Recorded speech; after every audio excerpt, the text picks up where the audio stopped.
உம்மை துதிக்கிறோம், உம்மை ஸ்தோத்திரிக்கிறோம். நன்றி ராஜா. உம் வசனம்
உருவாக்குவதற்கு எங்க ஆவி ஆத்மா சரீரத்தை நாங்க விட்டு கொடுக்கிறோம்.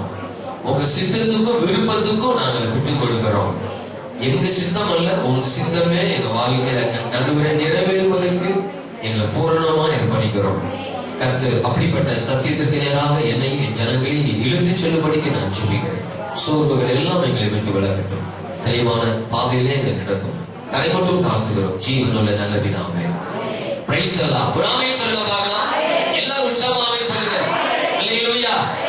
நல்ல ஒரு முக்கியமான ஒரு தெளிவான விரிவான ஒரு சத்தியத்தை நான் இந்த நாள் உங்களோடு கூட நான் பகிர்ந்து கொள்கிறேன். போன வாரத்துல தேவ சமூகத்தில் உட்கார்ந்து கர்த்தர் எனக்கு கொடுத்த என்னோடு பேசின ஜீவனுள்ள வார்த்தைகளை ஆலோசனைகளை இந்த நாளில நான் உங்களோடு கூட பகிர்ந்து கொள்வதற்கு நான் உற்சாகம் உள்ளவனாக இருக்கிறேன். நான் ஆயத்தம் உள்ளவனாக இருக்கிறேன்.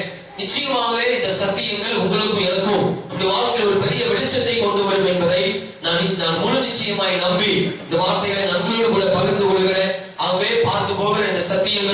நாம் வந்திருக்கிறோம்னா ஒரு சிலரா இருந்தாலும் இந்த சத்தியங்களை நாம் கேட்பதற்கு, விசேஷமா இந்த சத்தியங்களை கேட்பதற்கு நம்மை இந்த நாளில தேவன் நம்மை அழைத்து வந்திருக்கிறார் என்கிற ஒரு நிச்சயத்தோடு கூட நாம் இதை கருத்தில் கொண்டு கவனிப்போமானா, நாம் கேட்க போகிற இந்த சத்தியம் உங்களுடைய என்னுடைய வாழ்க்கையில ஒரு பெரிய மாற்றத்தை மாத்திரமல்ல, ஒரு பெரிய வளர்ச்சியையும் கொண்டு வரும் என்பதிலே சந்தேகம் இல்லை. ஒரு ஆமென் சொல்லுங்க பார்க்கலாம். அது நம்பர் அவங்க கையில வைத்து ஆமென் சொல்லுங்க பார்க்கலாம். இல்லையே சொல்லுங்க பார்க்கலாம். முக்கியமான ஒரு வார்த்தையை இந்த நாளில நான் உங்களோடு கூட நான் பகிர்ந்து கொள்ள போகிறேன். அது உற்சாகமாக சோர்வுகள் வராதபடி, சோர்வின் ஆவி உங்களை மேற்கொள்ளாதபடிக்கு, வேறு எந்த சிந்தையும் உங்களிலே நீங்கள் சோத்திரம் உப்புகளை இடப்படாதபடி நேராய் இந்த வார்த்தைக்கு நேராய் நீங்கள் திரும்பபடி நான் உங்களை தாழ்மையோடு கேட்டுக்கொள்கிறேன். தேவனாய் கர்த்தர் நமக்கு உதவி செய்ய இந்த காலையில வல்லவராய் இருக்கிறார். நான் வாசித்த நீதிமொழிகள் புஸ்தகம் 16வது அதிகாரத்தை நம்ம எல்லாரும் ஒரு விஷயம் உற்சாகமாக நம்ம எடுத்துக்கொள்ளலாம். ஆகவே நீங்க வேகமாய் படியுங்கள், தெளிவாய் படியுங்கள், உற்சாகமாய் படியுங்கள். ஸ்தோத்திரம். கர்த்தர் நம்மோடு கூட பேசுகிற வார்த்தைகளை நாம் கவனிப்போம். கர்த்தர் தொடர்ந்து மத்தியிலே பெரிய காரியங்களை செய்வாராக. ஒரு ஆமென் சொல்லுங்க பார்க்கலாம். ஒரு ஆமென் சொல்லுங்க பார்க்கலாம். நீதிமொழிகள் 16வது அதிகாரம் 32வது வசனத்தை நிறுத்தி நிதானமாய் தெளிவாய் வாசிக்கும்படி நான் கேட்டுக்கொள்கிறேன். நீதிமொழிகள் 16வது அதிகாரம், நீதிமொழிகள் 16:32 வாசிக்கிறவங்க நீங்க வாசித்தீங்கன்னா ஒருத்தர் நீங்க வாசிக்கணும். அப்ப தெளிவா நல்லா கண்ணியர்னு வாசிக்கணும். நான் வாசிங்க. பலவானை பார்க்கிலும் நீடிய சாந்தம் உள்ளவன் உத்தமன், பட்டணத்தை பிடிக்கிறவனை பார்க்கிலும் தன் மனதை அடக்குகிறவன் உத்தமன். ஒரு ஆமென் சொல்லுங்க பார்க்கலாம். ஆண்கள் ஐயா நீங்க ஒரு முறை ஆண்கள் ஒருத்தர் படிக்க பார்க்கலாம். பலவானை பார்க்கிலும் நீடிய சாந்தம் உள்ளவன் உத்தமன், பட்டணத்தை பிடிக்கிறவனை பார்க்கிலும் தன் மனதை அடக்குகிறவள் உத்தமன் உத்தமி. ஒரு ஆமென் சொல்லுங்க பார்க்கலாம். அம்மா எல்லாரும் கொஞ்சம் உற்சாகமா சொல்லுங்க. ஒரு ஆமென் சொல்லுங்க பார்க்கலாம். அல்லேலூயா, அல்லேலூயா. சாலமோன் எழுதின நீதிமொழிகள் பல ஆயிரங்கள் உண்டு. 3000க்கு மேற்பட்ட நீதிமொழிகளை சாலமோன் எழுதியிருக்கிறார். ஒவ்வொன்று கூர்ந்து ஆராய்ந்து பார்ப்போமானால் அவைகள் ஆழங்களில் இருந்து நம்மை ஆழத்திற்குள் கொண்டு போகக்கூடியவைகளாய், ஆழமான ரகசியங்களை உடையவைகளாய் இருக்கிறது என்பதை நாம் அறிந்து கொள்ள முடியும். இந்த நாளில போன வாரத்துல தேவ சமூகத்துல உட்கார்ந்து இந்த வாரத்துல தேவனுடைய வார்த்தை என்ன கொடுப்பது என்று சொல்லி கர்த்தருடைய சமூகத்துல காத்திருந்த பொழுதுதான் கர்த்தர் ஒரு வார்த்தையை என்னுடைய ஆவியில வைத்தார். அந்த வார்த்தையை மையமாய் கொண்டு அந்த வார்த்தையின் உள் காணப்படுகிற உண்மைகளை, ரகசியங்களை, நாம் தெரிந்து கொள்ள வேண்டிய காரியங்களை தான் இன்றைக்கு நான் உங்களோடு பரிசுத்த ஆவியானவர் எனக்கு காண்பித்த சொல்லிக் கொடுத்த பாடங்களை, ஆலோசனைகளை, வழிகளை இன்றைக்கு நான் உங்களோடு கூட பகிர்ந்து கொள்கிறேன். ஆகவே நீங்கள் எந்த நிலையில் இருந்தாலும் சரி, இன்றைக்கு இந்த சத்தியத்தை நீங்கள் கவனமாய் கவனிக்கும்படி நான் கேட்டுக்கொள்கிறேன். கர்த்தர் நமக்கு உதவி செய்ய வல்லவராய் இருக்கிறார். ஒரு ஆமென் சொல்லுங்க பார்க்கலாம். பட்டணத்தை பிடிக்கிறவனை பார்க்கிறோம். வேதம் சொல்கிறது தன் மனதை அடக்குகிறவன் உத்தமன், தன் மனதை அடக்குகிறவன் எப்படிப்பட்டவளாய் இருக்கிறார்? உத்தமியாய் இருக்கிறார். இந்த வேத வசனத்தை வாசிக்கிற பொழுது மனித வாழ்க்கைக்கு ஒரு சவால் விடக்கூடிய ஒரு வார்த்தையாய் இந்த வார்த்தை இருக்கிறதை நம்ம வாசிக்க முடியும். எல்லாம் நல்லா கவனிங்க. இந்த வார்த்தைகளை நாம் வாசிக்கிற பொழுது மனித வாழ்க்கைக்கு சவால் விடக்கூடிய ஒரு வார்த்தையை சாலமோன் முன்வைக்கிறதை பார்க்கிறோம். மனிதனால் செய்ய முடியக்கூடிய காரியம் என்ன? மனிதனால் செய்ய முடியாத ஒரு காரியம் என்ன? மனிதன் எதை எளிதில் செய்துவிட முடியும்? மனிதன் எதை எளிதில் செய்துவிட முடியாது? மனிதனுக்கு எதிரே போராட்டம் இல்லாமல் ஒரு காரியத்தை செய்கிறான். போராடி ஒரு மனிதன் ஜெயிக்க வேண்டிய காரியங்கள் எது என்பது எல்லாவற்றையும் குறித்த உள்ளடக்கின ஒரு சத்தியமாய், உண்மையாய் அந்த வேத வசனத்தில் எழுந்திருக்கிறதை பார்க்க முடியும். இதுல ஒரு சவால் விடக்கூடிய ஒரு வார்த்தை என்ன? பட்டணத்தை பிடிக்கிறவனை பார்க்கிலும் தன் மனதை அடக்குகிற ஒரு மனிதன் தான் உத்தமன் என்று வேதம் சொல்லுகிறது. ஆமென் சொல்லுங்க பார்க்கலாம். பட்டணத்தை பிடிக்கிறவன் உத்தமன் அல்ல, மாறாக தன் மனதை அடக்குகிறவன் தான், தன் மனதை அடக்குகிறவள் தான் உத்தமன், உத்தமி என்பதை பரிசுத்த ஆவியுடைய உதவியை கொண்டு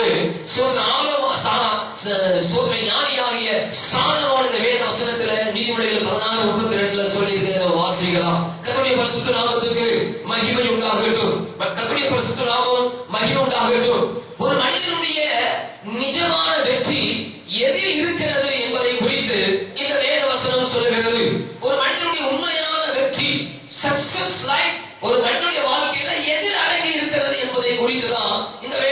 வேதம் சொல்லுகிறது. ஐயா நன்றாய் கவனியுங்கள். இன்றைக்கு மனிதன் தன்னுடைய ஞானத்தினால், தன்னுடைய அறிவினால், தன்னுடைய திறமையினால் அநேக காரியங்களை இன்றைக்கு மனிதன் சாதிக்கிறான். மனிதன் தன்னுடைய ஞானத்தினாலே சாதிக்க முடியாத எந்த ஒரு காரியமும் இல்லை என்று சொல்லலாம். இன்னும் சொல்ல போனால் மனிதனுடைய ஞானம் நுழைய முடியாத எந்த பகுதியுமே இல்லை என்றுதான் சொல்ல வேண்டும். ஏனால் இன்றைய உலகத்தில் அதுதான் நடந்து கொண்டிருக்கிறது. கவனியுங்கள். மனிதன் தன்னுடைய அறிவை கொண்டு, தன்னுடைய ஆற்றலை கொண்டு, திறமையை கொண்டு அவனால் செய்ய முடியாத எந்த ஒரு காரியமும் இல்லை. மனிதன் எல்லாவற்றையும் சாதித்து விடுகிறான். ஞானத்தினுடைய அறிவினுடைய புத்தியினுடைய உச்ச கட்டத்துக்கு மனிதன் போய் கொண்டிருக்கிறான். நாளுக்கு நாள் அவனுடைய அறிவினால், அவனுடைய ஞானத்தினால் கண்டுபிடிக்கப்படுகிற ஏராளமான காரியங்கள் இன்றைக்கு இந்த உலகத்தில சோதனம் நடைபெற்றுக் கொண்டிருக்கிறதை நாம் அன்றாட செய்திகளிலே நாம் வாசித்துக் கொண்டிருக்கிறோம். ஆகவே மனிதன் தன்னுடைய ஞானத்தினாலே, அறிவினாலே அவன் சகலவற்றையும் அவன் செய்து கொண்டிருக்கிறதை நாம் பார்க்க முடியும். சோதனம் அவன் தன்னுடைய மேன்மைக்கு தான் சாதிக்க வேண்டும் என்று சொல்லி எதை நினைக்கிறானோ அது மனிதன் தனக்கு ஒரு கோலை என்பதாக நிறுத்தி இதை எப்படியாவது ரீச் பண்ணிவிட வேண்டும் என்று சொல்லி மனிதன் முயற்சி எடுக்கிறான். இரவு பகலாக மனிதன் தூங்குவது இல்லை. எப்படியாவது இந்த காரியத்தை முடித்து விட வேண்டும். நாமும் அப்படித்தான் அநேக காரியத்தை முயற்சி எடுக்கிறோம். எப்படியாவது இந்த காரியத்தை செய்து விட வேண்டும், எப்படியாவது இதை முடித்து விட வேண்டும். என் வாழ்க்கையில இதை மாத்திரம் செஞ்சுட்டோம்னா எனக்குள்ள பிரச்சனையே இல்லைன்னு சொல்லி பல காரியங்களை நம்முடைய வாழ்க்கையில நாம் சோத்திரம் நிறைவேற்றிக் கொள்வதற்கு நாம் முயற்சி எடுக்கிறோம். அதுவும் எளிதானதல்ல. அதற்கும் நாம் போராட வேண்டியதும் அவசியமாக இருக்கிறது. ஒரு ஆணை சொல்லுங்க பார்க்கலாம். எல்லாம் கவனிங்க. நான் சொல்ல வருகிற காரியத்தின் முன்னதாக ஒரு சில காரியங்களை சொல்லிவிட்டு போவேனே, நான் சொல்ல தேவன் நமக்கு சொல்ல வருகிற சத்தியத்தினுடைய சாரம் உங்களுக்கு எளிதாய் விளங்கும் என்பதனாலே நான் இவர்களையும் கூட நான் பேசிக் கொண்டிருக்கிறேன். ஆக தன்னுடைய ஞானத்தின் தன்னுடைய ஞானத்தை கொண்டு அவன் நிறைவேற்ற வேண்டியவர்களுக்கு என்னென்ன உபகரணங்கள் தேவையோ எல்லா உபகரணத்தையும் மனிதன் தனது சப்போர்ட்டிவாய் வைத்து அவன் செய்து விடுகிறான், சாதித்து விடுகிறான். ஆக மனிதன் தன்னுடைய வாழ்க்கையினுடைய எல்லா பக்கங்களிலும் ஒரு செயலுள்ள ஒரு வாழ்க்கை வாழ்கிறான். ஒரு பட்டணத்தையே தன்னுடைய அதிகாரத்துக்குள்ளாக கொண்டு வருகிறான் என்று சொல்லி வேதம் சொல்லுகிறது. அதைத்தான் வேதம் சொல்லுகிறது. பட்டணத்தை பிடிக்கிறவனை பார்க்கிறோம், பட்டணத்தை ஆளுகிறவனை பார்க்கிறோம். வேதம் சொல்லுகிறது தன்னுடைய மனதை அடக்குகிறவன் எப்படிப்பட்டவன்? உத்தமன், உத்தமன், உத்தமன், உத்தமன். அப்ப நம்ம செய்து வருகிற எந்த காரியமும் நமக்கு வேணால் பெரிதாய் தெரியலாம்.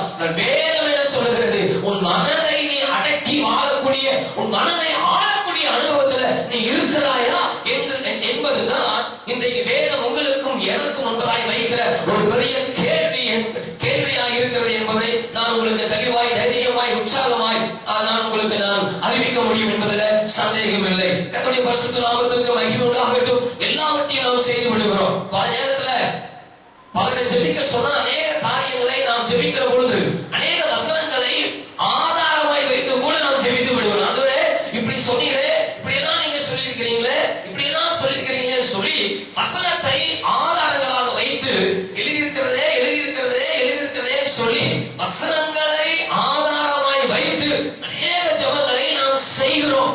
அதுல சக்சஸ் எடுக்கிறோம். நல்லதுதான், தவறல்ல. ஆனா அப்படிப்பட்டவர்கள் கூட தன் மனதை அடக்கி ஆளக்கூடிய ஒரு அனுபவத்தில் தோற்று போனவர்களாக இருக்கிறார்கள் என்றுதான் வேதம் சொல்லுகிற சத்தியமாய் இருக்கிறது. ஒரு ஆமை சொல்லுங்க பார்க்கலாம். நான் முக்கியமான சத்தியத்தை உங்களோடு கூட நான் பேசுகிறேன். என்னுடைய வார்த்தையில சத்தியத்தை படிக்கிற பொழுது எனக்கு ஒரு வெளிச்சம் கிடைக்கும். அந்த வெளிச்சத்துக்குள்ள உங்களை நான் கொண்டு போக விரும்புகிறேன். ஆவியானவர் நமக்கு உதவி செய்வாராக. ஆக மனிதன் தன்னுடைய ஞானத்தினால் எல்லாவற்றையும் செய்து விடுகிறான். நிலாவுக்கு போகிறான், கிரகங்களுக்கு போகிறான். ஏற்கனவே சொன்னது போல மனித ஞானத்தினால் நுழைய முடியாத எந்த பகுதியும் இல்லை. எல்லா பகுதிகளிலும் மனிதனுடைய ஞானம் இன்றைக்கு ஒரு விளையாட்டு ஸ்தலத்தை போல மனிதனுடைய ஞானம் விளையாடி கொண்டிருக்கிறது. ஆகவே மனிதனுக்கு நீ சவால் விடக்கூடிய காரியங்கள் நாளுக்கு நாள் வந்து கொண்டிருந்தாலும் அவன் எல்லாவற்றையும் செய்து முடித்து ஜெயமுள்ள வெற்றியுள்ள ஒரு வாழ்க்கை அவன் வாழ்கிறவனாய் இருக்கிறான். மாறாக கின்னஸ்ல கூட இன்னைக்கு மனிதன் தன்னுடைய பெயரை நிலைநாட்ட முயற்சி எடுக்கிறான். அநேக கின்னஸ் புஸ்தகத்துல எப்படியாவது அவருடைய பெயரை ஸ்தாபித்து விட வேண்டும் என்று சொல்லி முயற்சி எடுக்கிறார்கள். ஆக தாங்கள் விரும்புகிற எல்லாவற்றையும் அவர்கள் செய்து விடுகிறார்கள். வேதம் என்ன சொல்ல வருகிறது என்றால், நீ விரும்புகிற எல்லாவற்றையும் நீயும் நானும் நீ செய்து விடுகிறாய். இந்த சத்தியத்தை கேட்கிற நீங்களும் நானும் எல்லாவற்றையும் செய்வது உண்மை. இந்த அளவு இந்த நாள் வரைக்கும், இந்த நிமிடம் வரைக்கும் செய்வது உண்மை. அதிலே சந்தேகம் இல்லை. மாறாக ஒரு புரட்சியை, ஒரு கமாவை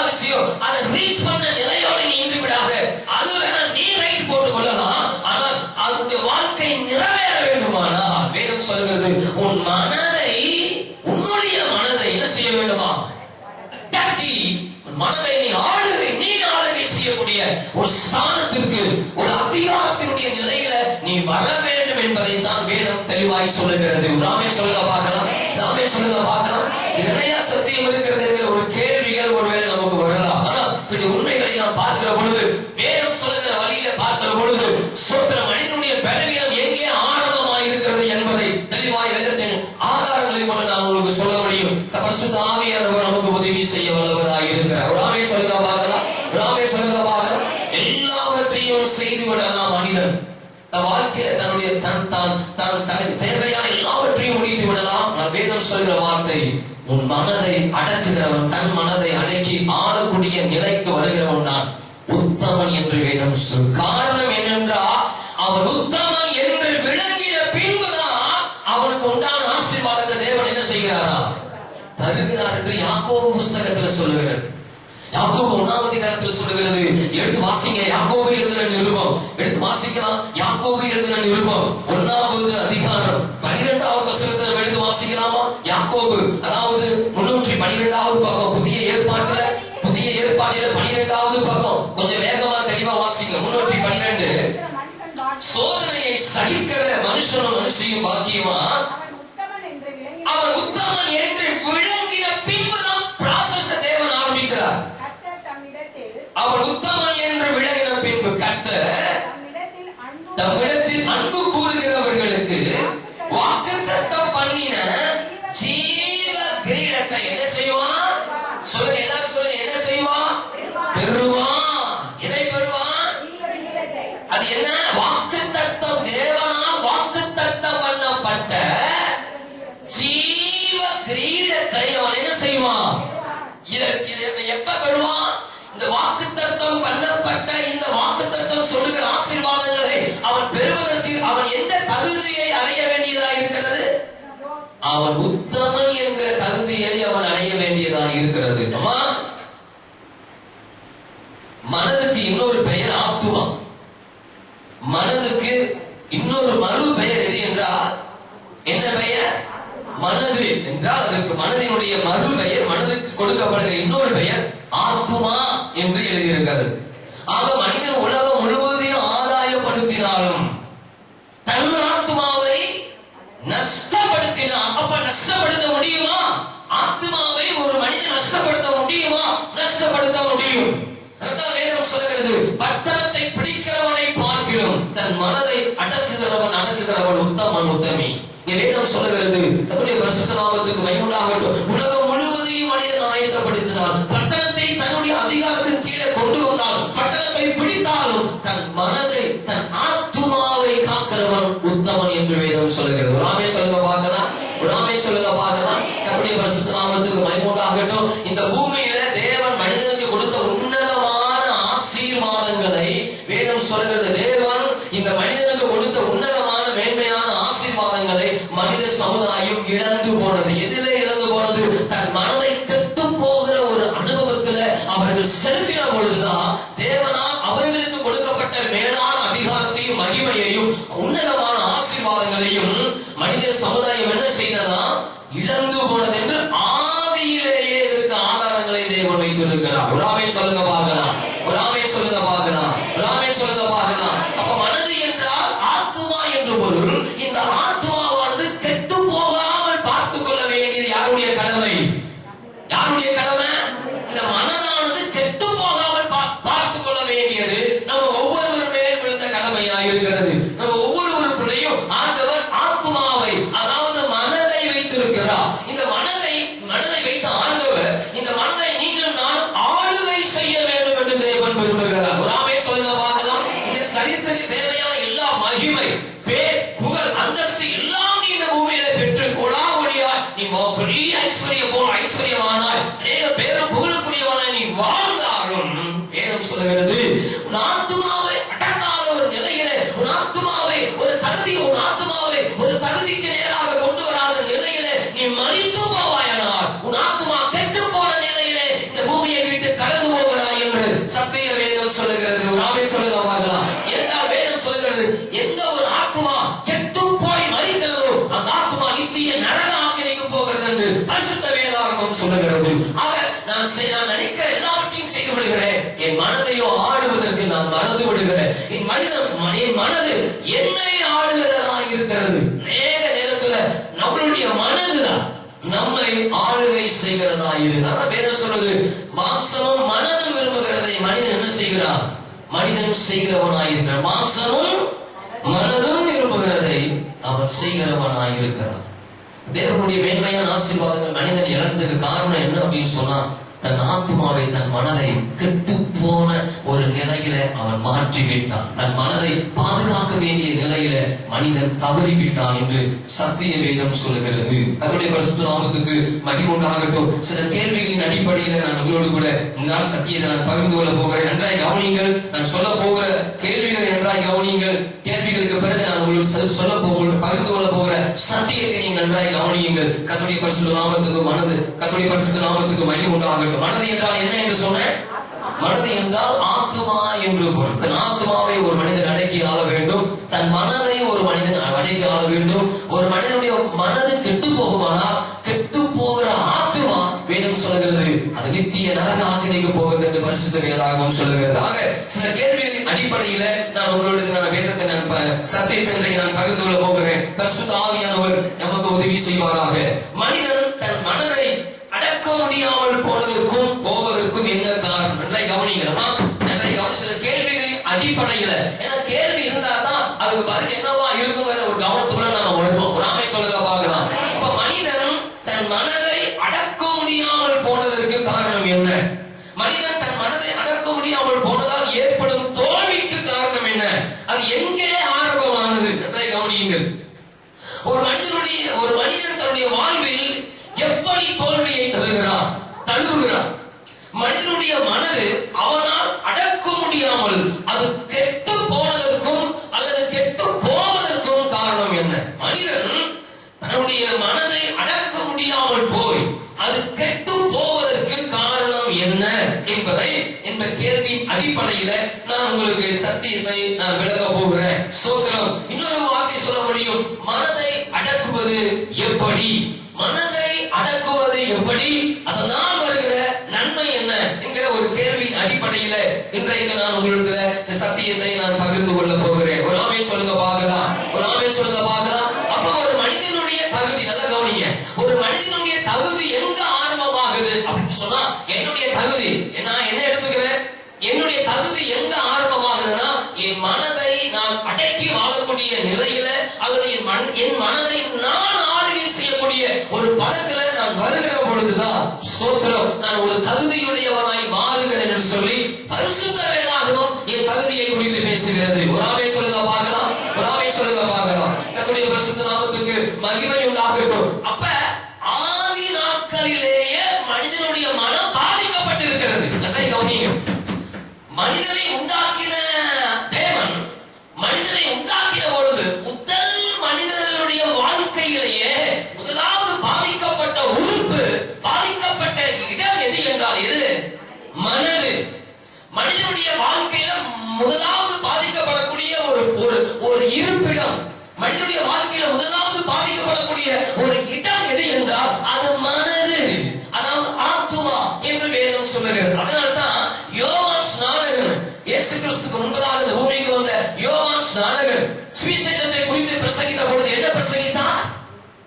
யோவான் ஸ்நானகன் இயேசு கிறிஸ்துவுக்கு முன்பதாக இந்த பூமியில வந்து சுவிசேஷத்தை பிரசங்கித்த பொழுது அவர் சொன்ன வார்த்தை மனம் திரும்புங்கள். ஒரு ஆமை சொல்லுங்க பார்க்கலாம். என்ன கவனிங்க. யோவான் ஸ்நானகன் சொன்ன வார்த்தை என்ன? மனம் திரும்பு, மனம் திரும்பு. அந்த வேர்டு கவனிங்க, மனம் திரும்பு. மத்தேயு எழுதின சுவிசேஷம், மத்தேயுல வேகமா திரும்புங்க. மத்தேயு எழுதின சுவிசேஷம், மத்தேயு எழுதின சுவிசேஷம் 3வது அதிகாரம் 1-2 வசனத்தை வாசிங்க. ஸ்தோத்திரம். மத்தேயு 5வது பக்கம், புதிய ஏற்பாட்டு 5வது பக்கம், மத்தேயு 3வது அதிகாரம், மத்தேயு 3:1-2 வாசிங்க. அந்நாட்களில் யோவான் ஸ்நானகன் யூதேயாவின் வனாந்தரத்தில் வந்து என்ன செய்யுங்கள்? யூதேயாவின் வனாந்தரத்தில் வந்து நீங்கள் என்ன செய்யுங்கள்? நீங்கள் மனம் திரும்புங்கள். யோவான் ஸ்நானகன் பிரசங்கித்த முதல் சுவிசேஷம், முதல் சத்தியம் மனம் திரும்பு. ஏன்னா மனிதனுடைய வாழ்க்கை இடம் முதல்ல பாதிப்பு எதில் ஏற்பட்டிருக்குது? மனதில் தான் மனிதனுடைய வாழ்க்கை தோல்வி, வேதனைகள், மனிதன் சம்பாதித்த இடம், தோல்வியை சம்பாதித்த இடம் எதுன்னு சொன்னா மனது. ஆகவேதான் யோவான் சாணகர் சொல்கிறார், நீங்கள் மனம் திரும்புங்கள். இயேசு கிறிஸ்து இந்த பூமியில வந்தப்ப அவர் என்னத்தை பிரசங்கம் பண்ணாரு? அவர் அதைத்தான் பிரசங்கம் பண்ணினார். கர்த்தருடைய பரிசுத்த நாமத்துக்கு மகிமை உண்டாகட்டும். இங்க பாருங்க, ஸ்தோத்திரம். மத்தேயு எழுதின சுவிசேஷம் 4வது அதிகாரம். மத்தேயு எழுதின சுவிசேஷம் 4வது அதிகாரம். ஸ்தோத்திரம். எடுத்து வாசிக்க பார்க்கலாம். 17வது வசனம் 4:17. அது முதல் இயேசு மனம் திரும்புங்கள், பரலோக ராஜ்யம் எப்படி இருக்கிறது? சமீபம். நல்லா கவனிங்க. இயேசுவுக்கு முன்பதாக வந்த யோவான் ஸ்நானகரும் சொன்ன வார்த்தை என்ன வார்த்தை? மனம் திரும்பு. எடுத்துக்கொண்ட பதம் எது? மனம் திரும்பு. இயேசு கிறிஸ்து சொல்ல வந்த செய்தி என்ன செய்தி? மனம் திரும்பு. அதே மத்தேயு சுவிசேஷம் 3வது அதிகாரத்துல பாத்தீங்கன்னா, மத்தேயு 3வது அதிகாரத்துல 8வது வசனத்தை வாசிக்க பார்க்கலாம். மனம் திரும்புதல் ஏற்ற ஐயா மற்றவன் பார்த்து மனம் திரும்புற மாதிரி நீ நட. மனம் திரும்புதல் ஏற்ற கனினா என்ன? மற்ற புறஜாதி பார்த்து கிறிஸ்துவை ஏற்றுக்கொள்ளக்கூடிய அளவுக்கு அப்படிப்பட்ட அவருடைய சுபாவத்தை வாழ்க்கையில வெளிப்படுத்து. அதான் சொல்றார் யோவான் ஸ்நானகர், மனம் திரும்புவதற்கு ஏற்ற கனிகளை கொடு. கனியுள்ள ஒரு வாழ்க்கைவா, அதுதான் முக்கியம் உனக்கு. நீ மனம் திரும்பணும், மற்றவர்கள் மனம் திரும்பக்கூடிய கனிகளை கொடுக்கணும். இது ரொம்ப முக்கியமா. நீ மனம் திரும்பணும், மற்றவர்கள் மனம் திரும்புவதற்குரிய வாய்க்காலாக நீ என்ன செய்ய வேண்டும்? நீ மாற வேண்டும். அப்ப யோவான் ஸ்நானகர் அதான் சொல்றாரு, இயேசுவும் அதான் சொல்றார். கர்த்தருடைய பரிசுத்த நாமத்துக்கு உண்டாகட்டும். வாசிங்க. ஸ்தோத்திரம். எடுத்து வாசிக்க பார்க்கலாம். அப்போஸ்தலர் எழுதின புஸ்தகம் நடபடி. அப்போஸ்தலர். ஸ்தோத்திரம்.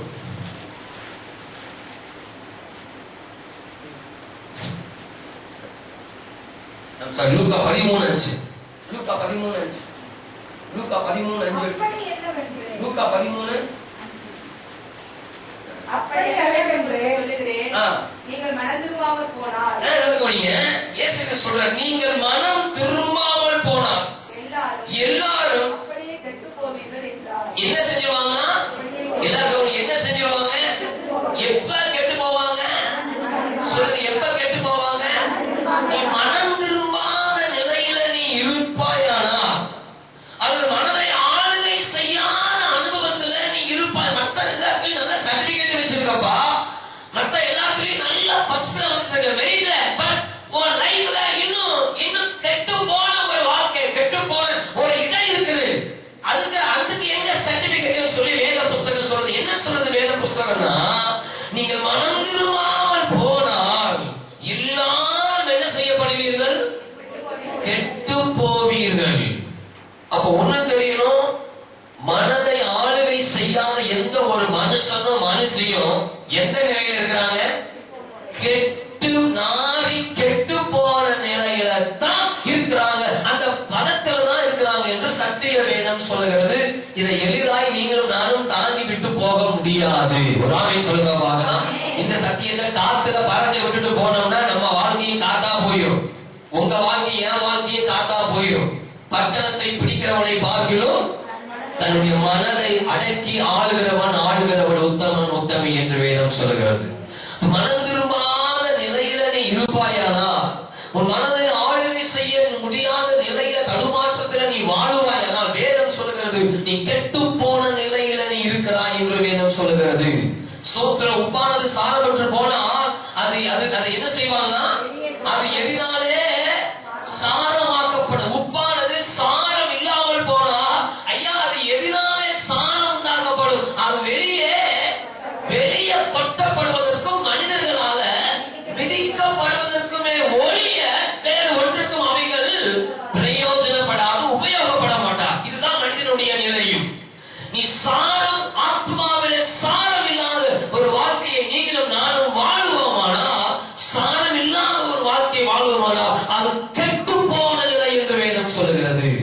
கர்த்தருடைய பரிசுத்த நாமத்துக்கு மகிமை உண்டாகட்டும். ஆக நான் எந்த நிலையை அடைகிறேனோ இல்லையோ, ஐயா நான் பட்டணத்தையே பிடிக்கலப்பா, எனக்கு எந்த சர்டிபிகேட்டுமே இல்ல, எந்த தகுதியையும் இல்ல, பட் நான் என் லைஃப்ல ஒரு தகுதியை ஏற்படுத்திக்கணும். என்னன்னா என் மனதை நான் அடக்கி அதை ஆளுகை செய்யக்கூடிய, அதாவது என் மனதை நான் ஆளுகை செய்ய வேண்டும். என் மனதானது என்னுடைய கண்ட்ரோலுக்கு கீழே இருக்கணுமே தவிர என் மனதை என்னை ஆளுகை செய்வது, என்னை மீறி செய்வதற்கு நான் இடம் கொடுத்து விடக்கூடாது என்று வேதம் சொல்லுகிறது. கர்த்தருடைய பரிசுத்த நாமத்துக்கு மகிமை உண்டாகட்டும். ஆக ஸ்தோத்திரம். மனம் திரும்பாமல் போகிற எல்லா மனுஷனும் எப்படி இருக்கிறான்?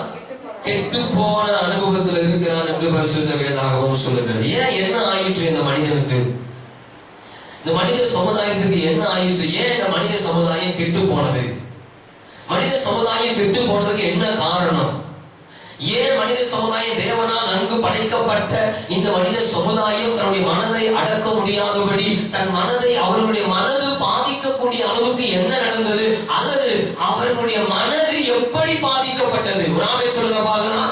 ஆதி மனிதர்களாகி ஆதாம் ஏவாளுடைய மனது எப்படி ஐயா பாதிக்கப்பட்டது, எந்த வழியில் ஐயா பாதிக்கப்பட்டது என்று நீங்கள் கேள்வி கேட்பீர்களே ஆகில் அதற்குரிய பதிலை தேவன் வேத புஸ்தகத்தில் எழுதி வைத்திருக்கிறார். நான் திரும்ப சொல்லிவிட்டு நான் அதுக்குரிய ஆதாரங்களுக்குள்ள போக விரும்புகிறேன். கர்த்தர் நமக்கு உதவி செய்ய வல்லவராய் இருக்கிறார். நான் அநேக காரியங்களை உடையவனாய் இருந்தாலும், எல்லாவற்றையும் செய்து முடித்தவனாய் இருந்தாலும், என்னுடைய வாழ்க்கையில என் மனதை நான் ஆளக்கூடிய நிலையில நான் இல்லாத பட்சத்தில், ஏன்னா ஒரு மனிதனுடைய வாழ்க்கை கெட்டுப் போவதற்கு அவனுக்கு பெரிதும் காரணமாய் இருப்பது அவனுடைய மனது என்றுதான் வேதம் சொல்லுகிறது.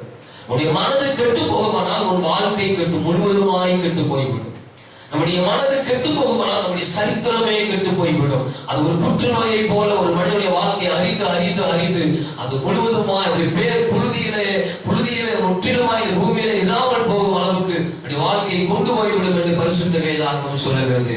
நான் நினைக்கிறேன், கர்த்தருடைய வார்த்தையை நான் உங்களுக்கு முன்பாக வைக்கிறேன். அப்ப மனித சமுதாயம் தன்னுடைய மனது கெட்டு போவதற்கு அவர்களுக்கு காரணமாய் இருந்த காரியம் என்ன என்று நீங்கள் கவனமாய் நீங்கள் கேட்பீங்கன்னா, இன்றைக்கு நான் சத்தியத்தை நான் உங்களோடு கூட பகிர்ந்து கொள்ள விரும்புகிறேன். கர்த்தர் நமக்கு உதவி செய்வாராக.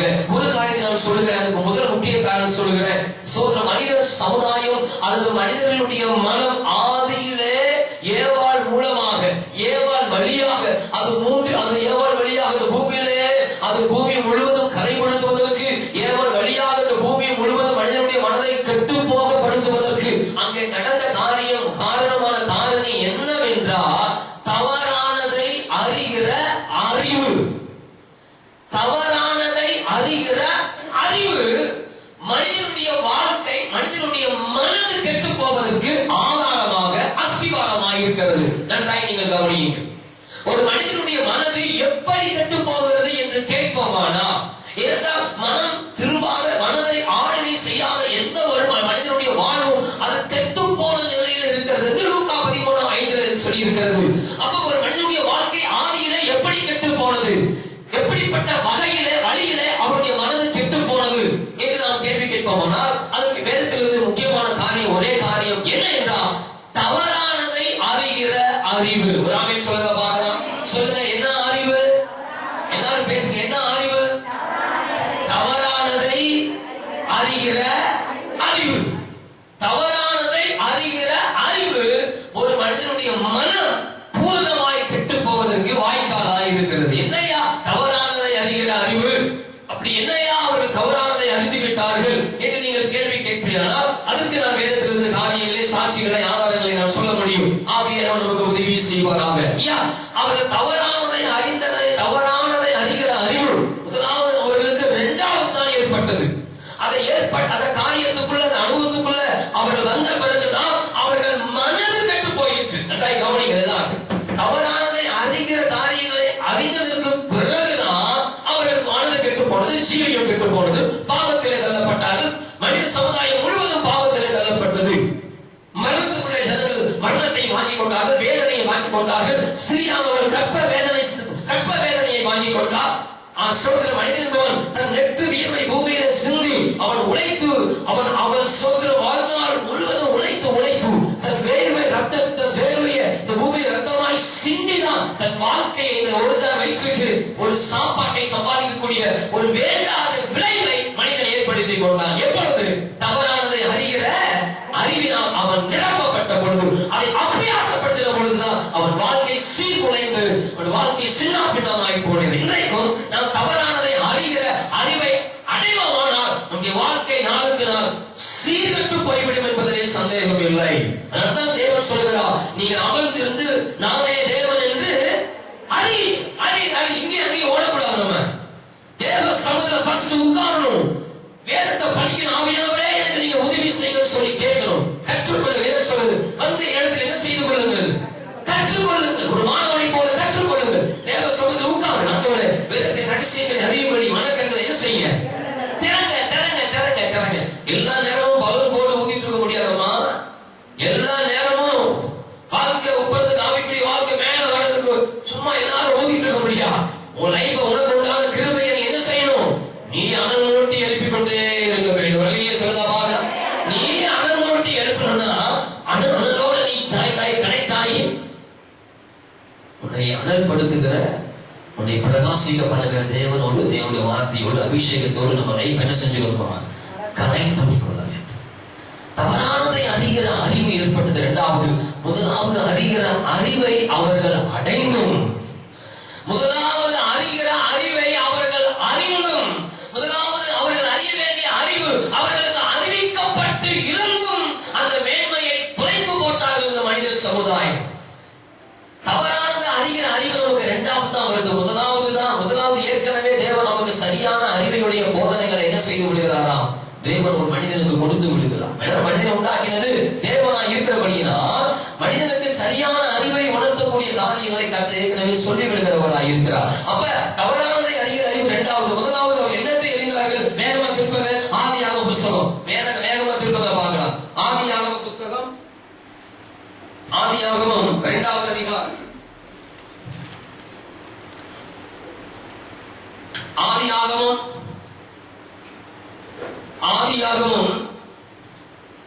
2வது அதிகாரம். ஸ்தோத்திரம். வாசிக்க பார்க்கலாம். 15, 16, 17. மனுஷனை ஏதேன் தோட்டத்தில் அழைத்துக் கொண்டு வந்து அதை பண்படுத்தவும் காக்கவும் வைத்தார். தேவனாகிய கர்த்தர் மனுஷனை நோக்கி, நீ தோட்டத்தில் உள்ள சகல விருட்சத்தின் கனியையும் புசிக்கவே புசிக்கலாம், ஆனாலும் நீ தோட்டத்தில் உள்ள சகல விருட்சத்தின் கனிகளை புசிக்கவே புசிக்கலாம், ஆனாலும் நன்மை தீமை அறியத்தக்க விருட்சத்தின் கனியை புசிக்க வேண்டாம். நல்ல கவனிங்க. நன்மை தீமை அறியத்தக்க விருட்சத்தின் கனியை புசிக்க வேண்டாம். எதை புசிக்க வேண்டாம்? ஐயா, நன்மை தீமை என்பதை ஏன் அறியத்தப்பா? நல்லது கெட்டது தெரிஞ்சுக்க கூடாதா? நம்ம லைஃப்ல நம்ம எங்க இருக்க போறோம்? இந்த பூமியில தான் இருக்க போறோம். என்ன கவனிக்குமா? என்ன கவனிங்க. நம்ம எங்க இருக்க போறோம்? இந்த பூமியில தான் இருக்க போறோம். இந்த பூமியில இருக்கக்கூடிய நானு நல்லது கெட்டது நான் தெரிஞ்சுக்க கூடாதா? அது எனக்கு அவசியம் இல்லையா? இந்த வாழ்க்கை நடக்கக்கூடியவன் நான் வாழ போகிறேன்னா ஆகவே அப்படி இருக்கிறபடினா நன்மையை தீமையை அறிந்தல்லவா என் வாழ்க்கையை நான் அறிந்து கொள்ள வேண்டும் என்று சொல்லி மனிதன் ஞானம் முக்கியமாய் கேள்வி கேட்பது போல மனிதர்கள் கேள்வி கேட்பார்கள். ஆனால் ஏற்கனவே தேவன் தெளிவாய் சொல்லுகிறார், நன்மை தீமை அறியத்தக்க விருட்சத்தின் கனியை என்ன செய்ய வேண்டாம். அப்படின்னா உனக்கு தெரியும், அது உனக்கு அவசியமே இல்லை. ஐயா, அது உனக்கு அவசியம் இல்லப்பா. அதனால தான் விளக்கிட்டேன், அதனால தான் ஒதுக்கிட்டேன். அதனுடைய முகாந்திரத்தை முக்கியத்துவத்தை சொல்றேன். இது நன்மை இது தீமைன்னு சொல்லி அறிஞ்சுக்கிற அறிவு, அறிஞ்சுக்கிற தேவை உனக்கு வேண்டாம். உனக்கு வேண்டாம். அதனால அதை புசிக்காத, அதை தொடாத, அதை சாப்பிடாத, அது பக்கம் நெருங்காத, அந்த பக்கம் திரும்பாத. இப்படி திரும்ப இதை பாரு, இதத்தோடு இதை சாப்பிடு, இங்க உட்காரு. இப்படிலாம் தேவன் சொல்றார். நன்மை தீமை அறியத்தக்கதுதான். ஆனா தேவன் சுட்டி காட்டுகிற காரியம் அதை புசிக்க கூடாது. அதை புசிப்பாயானா புசிக்க கூடாது என்று தேவன் சொல்வாயானால் அது அவர்களுக்கு எவ்வளவு நலமானதாக இருக்கும். ஒரு ஆமென் சொல்லுங்க பார்க்கலாம். ஒரு ஆமென் சொல்லுங்க பார்க்கலாம். அது அவர்களுக்கு எவ்வளவு நலமானதாக இருக்கும். கர்த்தரே ஒதுக்கிறார். இது நன்மை, இது தீமை, இதை தொடாத, இதை புசிக்காத, இங்க உட்காராத. பல காரியங்களை தேவன் என்ன பண்றாரு? தேவன் சொல்றாரு. பல காரியங்களை தேவன் சொல்றாரு. அப்ப நன்மையானது தீமையானது எல்லாத்தையும் ஏற்கனவே ஒரு ப்ரொஃபஸரை போல அவர்களுக்கு நல்ல அருமையான ஒரு பாடத்தை இயேசப்பா அவர்களுக்கு கற்றுக் கொடுக்கிறார். நல்ல ஒரு வெளிச்சமுள்ள ஒரு வெளிச்சமுள்ள ஒரு காரியம். அதை நீ புசிக்க கூடாது. அதை என்ன செய்யக்கூடாது? அதை நீ புசிக்க கூடாது. ஒருவேளை நன்மை தீமை என்கிற அந்த மரத்தினுடைய கனியை நீ புசித்து விடுவாயானா உன் வாழ்க்கையில ஒரு காரியம் நடக்கும். நல்ல கவனிங்க. ஒரு காரியம் வாழ்க்கையில ஒரு நடக்கும். தேவையில்லாத ஒன்ற உன் தலையில, உன் தலை மேல, உன் வாழ்க்கையில, உன் சந்ததி மேல நீ மாத்திரமல்ல, நீ கட்டின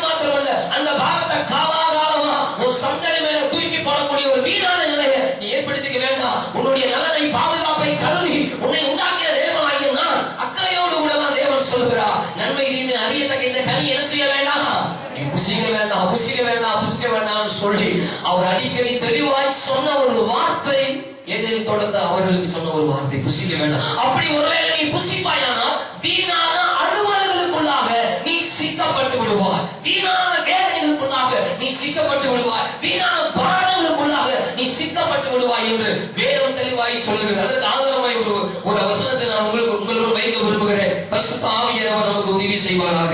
எபிரேயர் புஸ்தகம் 5வது அதிகாரம் 14வது வசனத்தை எடுத்து வாசிங்க. எபிரேயர் 5:14. உற்சாகம் வேதத்தை பரட்டுங்க, கொஞ்சம் உற்சாகம் வேதத்தை பரட்டுங்க.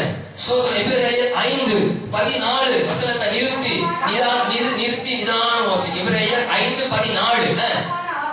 ஐயா, பலமான ஆதாரமானது நன்மை தீமை என்னது என்று. ஐயா நல்ல கவனிங்கம்மா, அம்மா நல்ல கவனிங்க. ஏன் அநேக காரியத்தை தேவன் சொல்றாரு, செய்யாத, இத பார்க்காத, தொடாத, ஏன் சொல்றாரு? வீணான திரும்ப நீ வாழ்க்கையை மேலேத்திக்கிறதுக்கு நீ ரிஸ்க் எடுக்க வேண்டிய நிலை வரும். அதான் கரெக்டா சொல்றாரு. பலமான ஆதாரமானது நன்மை தீமை இன்னது என்று. எதனால்? எல்லாரும் படிங்க. எதினால்? எல்லாரும் படிங்க. எதினால்? பயிற்சினார். எபிரேயர் 5 சொல்லுது, பலமான ஆதாரம். அது சாப்பிட்டானா நன்மை தீமை இன்னது என்று பயிற்சி எடுக்கிறவன். இங்க பாருங்க, பயிற்சி எடுக்கிறவர்கள் கீழான நிலையிலிருந்து மேலான நிலைக்கு வர வேண்டியதா இருக்கிறது. ஒரு ஆமென் சொல்லுங்க பார்க்கலாம். பயிற்சி எடுக்கிற நிலை எப்படிப்பட்ட நிலையில் ஆரம்பமாகுது சொல்லுங்க? எப்படிப்பட்ட நிலையில? கீழான நிலையிலிருந்து மேலான நிலைக்கு வரணும்னா நீ அதுக்கு அநேக பயிற்சிகளை எடுக்கணும், முயற்சி எடுக்கணும். பயிற்சி முயற்சிங்கிற வார்த்தை அந்த வசனத்தில் வரும். பயிற்சி எடுக்கணும். என்ன அங்க கொண்டு இதை கொண்டு போகணும், வரணும், எல்லாம் பண்ணணும். ஏன்பா? ஏன் இந்த பயிற்சி? நீ எடுத்துதான் ஆகணும், நீ முயற்சி பண்ணிதான் ஆகணும். இது சுலபமா வராது. ஏன்னா அன்னைக்கு கர்த்தர் ஒதுக்கினார், இதெல்லாம் வேண்டாம், இந்த ரிஸ்க் எல்லாம் வாழ்க்கையில இருக்க கூடாதுன்னுதான் அன்னைக்கே கர்த்தர் ஏதேன் தோட்டத்தில் வைக்கும் போது சொன்னார், இதை என்ன செய்ய வேண்டாம்பா, இதை புசிக்க வேண்டாம், இதை நீ சாப்பிட வேண்டாம், இது பக்கமே போக வேண்டாம், உன் கண் இது மேல பட வேண்டாம். ஏற்கனவே இவர்களுக்கு வேண்டிய எல்லா உபதேசங்களை சரியானதை அறிகிற ஒரு அறிவை ஆண்டவர் இவர்களுக்கு கர்த்தர் போதித்திருந்தார். புசிக்க வேண்டாம்னு சொன்னத காரியங்களை அவர்கள் புசிப்பார்களே. ஆனால் என்ன கவனிங்க, நீ திரும்ப உன் வாழ்க்கையை மேலேற்றுவதற்கு நீ ரிஸ்க் எடுக்க வேண்டிய வேதனைக்குள்ள பாரத்துக்குள்ள நீ தள்ளப்பட்டு போவாய் என்று எபிரேயர் 5 ஸ்தோத்திரம் 13வது வசனம் 14வது வசனம் நமக்கு சொல்லுகிறது. ஒரு ஆமென் சொல்லுங்க பாருங்க. இவர்களுக்கு முதலாவது சொல்லப்பட்ட அறிவு என்ன? ஆதாமும் ஏவாளுக்கும் முதலாவது சொல்லப்பட்ட அறிவு என்னையா? கொஞ்சம் அப்படி வரும், அப்படி வரல. இவர்களுக்கு முதலாவது சொல்லப்பட்ட அறிவு என்ன?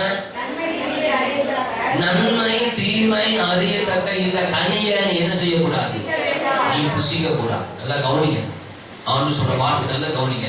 நன்மை தீமை அறியத்தக்க இந்த கனியை நீ புசிக்க கூடாது. அவரே வேண்டான்னு விளக்கிட்டாங்க தான் அவருடைய பின்னாடி அவங்க சாப்பிட்டதுக்கு அப்புறம் கேட்கிறாரு, நான் உனக்கு வேண்டாம் என்று உனக்கு விளக்கின கனியை நீ புசித்தாயோ?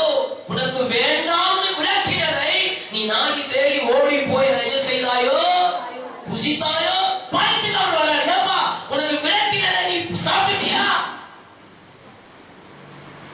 தேவன் ஏற்கனவே சரியான ஒரு அறிவை அவர்களுக்கு கொடுத்திருந்த. என்னன்னா, கர்த்தர் ஒரு மனிதனை படைத்தப்பவே அவன் வாழ்க்கையில ஒரு ரிஸ்க் இல்லாத ஒரு லைஃப் தேவன் அவனுக்கு தார வாழ்த்திருந்தார். நீ கிறிஸ்துக்குள்ள வந்தா இப்படிப்பட்ட ஒரு ஜீவிய மேன்மையை கர்த்தர் வச்சிருக்கிறார். மாறாக அதை உதறி தள்ளிவிட்டு அவர் ஒதுக்கினதை விளக்கினதை தேடி ஆசையாய் நீ அசைவடுவாயானால் உன் வாழ்நாள் முழுவதும் நம்ம வாழ்க்கையை மற்றவங்க பசப்படுற மாதிரி போய் நீங்க பிசாசு அதை தான் பண்ணிட்டு இருக்கிறான். இவர்களுக்கு முதலாவது சொல்லப்பட்ட ஒரு அறிவிக்கப்பட்ட ஒரு அறிவு என்னன்னா, இந்த விருட்சத்தின் கனியை என்ன செய்யக்கூடாது. இது இவர்களுக்கு முதலாவது சொல்லப்பட்ட சரியானதை அறிகிற அறிவின்மை. இவர்களுக்கு இந்த காரியத்தை சொல்லிட்டாரு, இவர்கள் இந்த காரியத்தை விளக்கிட்டாரு. இது ரெண்டு பேருமே என்ன செய்யறாங்க? யார் கேட்டா? ஆதாமும் ஏவாளும் தெளிவா கேட்டாங்க. இப்ப இதற்கு பிறகு என்ன நடக்குது? என்ன நடந்தது? இதற்கு பிறகு என்ன நடந்தது? தேவன் அறியக்கூடிய, அவர்கள் அறியக்கூடிய ஒரு அறிவு ஆண்டவர் சொல்லிட்டார். சரி, அடுத்த இன்சிடென்ட் என்ன நடக்குது அப்படிங்கறத குறித்து நம்ம பார்க்க போறோம். ஒரு ஆமென் சொல்லுங்க பார்க்கலாம். ஒரு ஆமென் சொல்லுங்க பார்க்கலாம். அல்லேலூயா. ஒரு ஆமென் சொல்லுங்க. அல்லேலூயா. எடுத்து வாசிங்க பார்க்கலாம். ஆதியாகமம் 3ஆம் அதிகாரம். ஆதியாகமம் 3 நல்ல வேகமா நீங்க திரும்புங்க. எல்லாரும் படிக்கிற சத்தியத்தை. ஆதியாகமம் 3 எடுத்து வாசிங்க 1ஆவது வசனத்துல இருந்து. தேவனாகிய கர்த்தர் உண்டாக்கின ஐயா சகல காட்டு ஜீவன்களை பார்க்கிறோம். சர்ப்பமானது, ஒரு ஆமென் சொல்லுங்க பார்க்கலாம். ஒரு ஆமென் சொல்லுங்க பார்க்கலாம். கர்த்தர் உண்டாக்கின சகல காட்டு ஜீவன்களை பார்க்கிறோம். சர்ப்பம் எப்படி இருந்ததா? என்ன கவனிங்க ஐயா, சர்ப்பம் எப்படி இருந்துச்சு? எப்படி சர்ப்பம் தந்திரமா மாறுச்சு? தேவன் படைக்கும் பொழுதே சர்ப்பத்தை தந்திரமா படைச்சாரா? தந்திரமுள்ள குணத்தை தேவன் வச்சுட்டாரா? இல்ல. தேவன் படைத்தது எல்லாம் நல்லதா தான் இருந்தது. அவர் தீமையை எதுவும் செய்வதல்ல. நல்லா கவனிங்க. கர்த்தர் படைத்த பொழுது எல்லாம் நன்றாகத்தான் இருந்தது. எல்லாத்தையும் படைத்தார். அது மிகவும் எப்படி இருந்தது? நல்லது என்று கண்டார். அப்ப இப்படி இருக்கிற சூழ்நிலையில ஒரு சர்ப்பம் ஏதேன் தோட்டத்துல இருக்குது. நான் வேகமா, டைம் ரொம்ப குறுகிய டைமா இருக்கிறதுனால நான் வேகமா பாயிண்ட்ல போய் முடிக்க பாக்குறேன். சோதரம் அதோடைய நாம மையப்படுத்தப்படட்டும். இப்ப என்ன நடக்குதுன்னு சொன்னா, சர்ப்பம் தந்திரம் உள்ளதான் இருந்தது. ரைட், தந்திரம் உள்ளதான் இருந்தது. அப்படின்னு வாசிங்க. அது ஸ்திரியை நோக்கி, ஒரு ஆமென் சொல்லுங்க பார்க்கலாம். அல்லேலூயா சொல்லுங்க பார்க்கலாம். ஸ்திரியை நோக்கினா எது சொல்ல வருதுன்னு தான் அர்த்தம். அப்படிதானே? ஒரு ஆமென் சொல்லுங்க பார்க்கலாம். ஸ்திரியை நோக்கினா என்ன அர்த்தம்? ஏதோ சொல்லுங்க. சர்ப்பம் ஸ்திரியை நோக்கி. எல்லாம் கவனிக்குமா? சர்ப்பம் ஸ்திரியை நோக்கி அப்படின்னா சர்ப்பம் ஏதோ ஸ்திரீட்ட என்ன பண்ணுது? சொல்ல வருது. நான் கேட்கிறேன், சர்ப்பம் பேசுமா? சர்ப்பம் பேசுமா? இதுக்கு முன்னாடி சர்ப்பம் எங்க பேசியிருக்குதா? இல்ல. இல்ல. தேவன் சர்ப்பத்தை படைத்த பொழுது அதை பேசக்கூடிய ஒரு அமைப்புல படைச்சாரா? இல்ல. இந்த சர்ப்பம் பேசியிருக்குதா?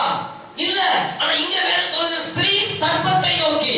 ஸ்திரீனுடைய அந்த சர்ப்பத்தினுடைய குணத்தை குறித்து முதல்ல சொல்லுகிறது. அது தந்திரமாய் இருந்தது. அது எப்படிப்பா தந்திரம் உள்ள ஒரு குணம் வந்துச்சு?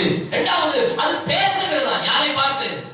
ஸ்திரீயை பார்த்து சர்ப்பம் பேசுகிறது. சரித்திரத்துல கேள்விப்படாத, அது கர்த்தர் படைத்த காரியத்துல எதுவுமே எதுவுமே இல்லாத ஒன்றை குறித்து வேதம் சொல்கிறது. சர்ப்பம் ஸ்திரீயை நோக்கி பேச வருகிறது.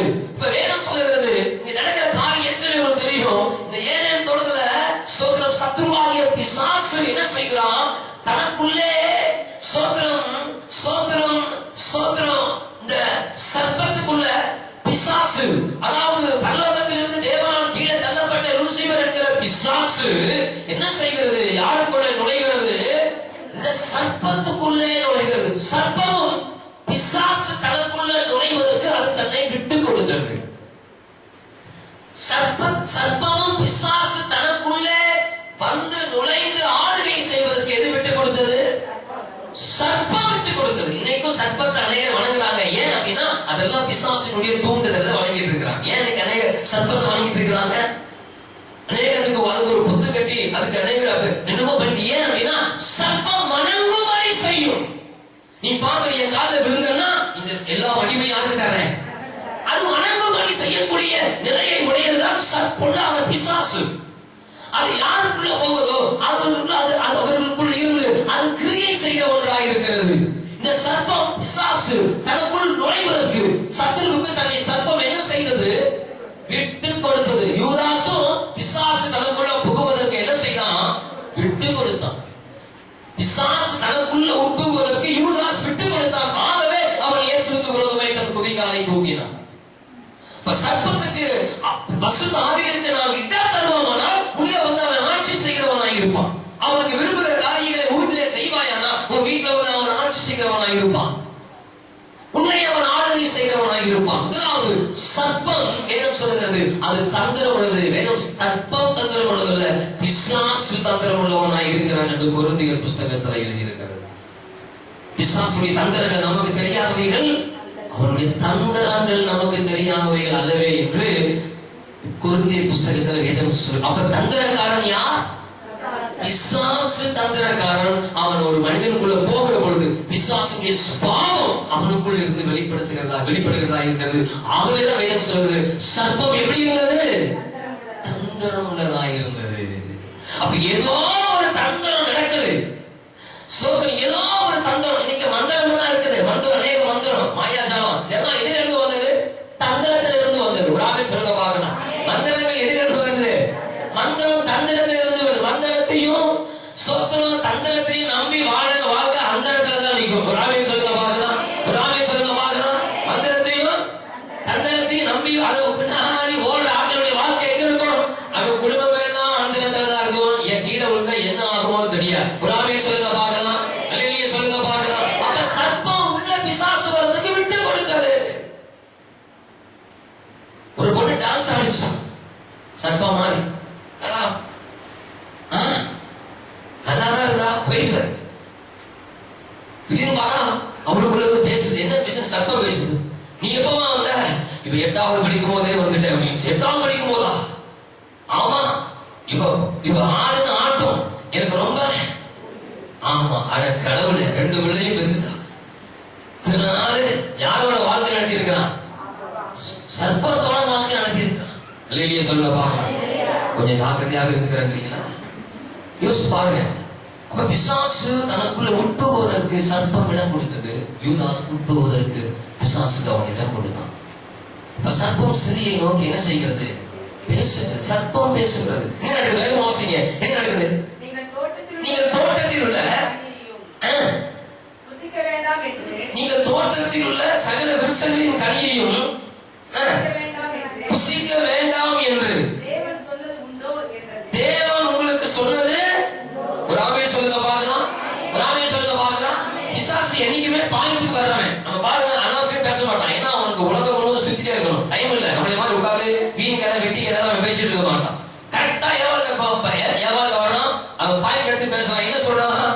நீங்கள் தோட்டத்தில் உள்ள சகல விருட்சங்களின் கனியையும் எல்லாத்தையுமா புசிக்க வேண்டாம் சொன்னாரு அப்படின்னா அவருடைய கவனம் எது மேல வரும் அப்படிங்கிறது என்னுடைய பாயிண்ட். ஒரு ஆமென் சொல்லுங்க பார்க்கலாம். இவன் வந்து கேட்கறான், ஏவாள்கிட்ட, ஏப்பா தோட்டத்தில் உள்ள எல்லா கனியையும் புசிக்க கூடாதுன்னு சொன்னாரா? அப்படிங்கும் போது இதுதான் தெளிவா ரொம்ப விவரமா பேசுற மாதிரி ஏவாள் சொல்றா. இல்ல எல்லாத்தையும் புசிக்கலாம். ஆனா ஒரு மரம் இருக்குது, இந்த விருட்சத்தின் கனியை மாத்திரம் என்ன பண்ணக்கூடாது. இப்ப நிறைய அவனும் பாயிண்ட் எடுத்து பேச, இவனும் எதுக்கு இந்த அம்மா எதுக்கு வந்துட்டாங்க? இந்த அம்மாவும் பாயிண்ட் வந்துட்டாங்க. அப்ப அவன் கேட்கறான், புசிக்க வேண்டாம் சொன்னாரு அப்படின்னு இவங்க சொல்றாங்க. இல்ல, 2வது வசனம், ஸ்ரீ சர்ப்பத்தை பார்த்து கனிகளை புசிக்கலாம், ஆனாலும் தோட்டத்தின் நடுவில் இருக்கிற விருட்சத்தின் கனியை புசிக்க தொடக்கூடாதுன்னு சொல்லியிருக்கிறாரு அப்படின்னு சொல்லி இந்த ஏவாள் சொல்றாங்க. அடுத்து அவர் என்ன சொல்றாரு? அப்ப சர்ப்பம் ஸ்திரியை நோக்கி நீங்க சாகவே. சர்ப்பம் என்ன சொல்லுது? அவர் சொன்னாரு, தொட்ட செத்தன்றார். என்ன சொன்னாரு? இதை தொட்டனா நீ சாகவே சாவ. இந்த இவன் பிசாசு என்ன பண்றா? சர்ப்பத்துக்குள்ள வந்து பேசுறாரு ஏவாள்கிட்ட, நீ சாப்பிட்டனா என்ன பண்ண மாட்ட, நீ சாகவே சாவதில்லைன்னு சொல்லி ஒரு பொய்ய உண்மையை போல யார்கிட்ட பேசலாம்? ஸ்திரீகிட்ட பேசலாம். அப்புறம் பாருங்க, நீங்கள் இதை புசிக்கும் நாளிலே வார்த்தைகளை எப்படி கையாளலாம் பாருங்க. நீங்க தேவதைகளை போல என்ன செய்வீங்க? மாறுவீங்க. ஒரு ஆமென் சொல்லுங்க பார்க்கலாம். ஒரு ஆமென் சொல்லுங்க பார்க்கலாம். ஐயா, இதை சாப்பிட்டனா ஒண்ணு நீ சாக மாட்ட. 1வது. 2வது, இதை சாப்பிட்டனா நீ தேவதைகளை போல என்ன செய்ய முடியும்? நீ மாற முடியும். ஒரு ஆமென் சொல்லுங்க பார்க்கலாம். ஒரு ஆமென் சொல்லுங்க பார்க்கலாம். அல்லேலூயா. ஐயா, நீ ஏதேன் தோட்டத்தையே சுத்தி சுத்தி வந்து கொண்டிருக்க வேண்டிய ஆட்கள் அல்ல. என்ன பாரு ஐயா, என்ன பாருங்க, ஏவாள்கிட்ட பேசலாம் பிசாசு. நீ இந்த ஏதேன் தோட்டத்தையே சுத்தி சுத்தி சுத்தி வந்துட்டு இருக்கிற ஆட்கள் அல்ல. உன்னுடைய நிஜம் இது அல்ல. நீ ஏதோ இந்த பூமியில இருக்கக்கூடிய ஆள் அல்ல.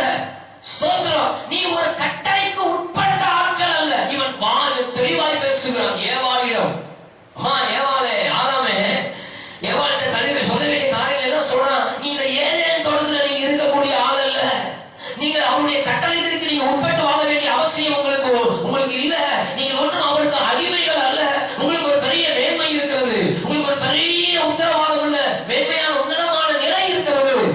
நீங்கள் இங்க இருக்கிறவரை நீங்கள் இப்படியே தான் இருந்து கொண்டிருக்க வேண்டும். இவைகளை நீங்கள் புசியுங்கள். ஏன் சொன்னா, ஏன் பிசாசு இப்படி பேசுறான்? அவர்களுக்கு விரோதமாய் பேசல, அவர்களை உண்டாக்கின தேவனுக்கு விரோதமாய் பிசாசு பேசுகிறான். கர்த்தருடைய பிள்ளையே, யார் இந்த பிசாசு?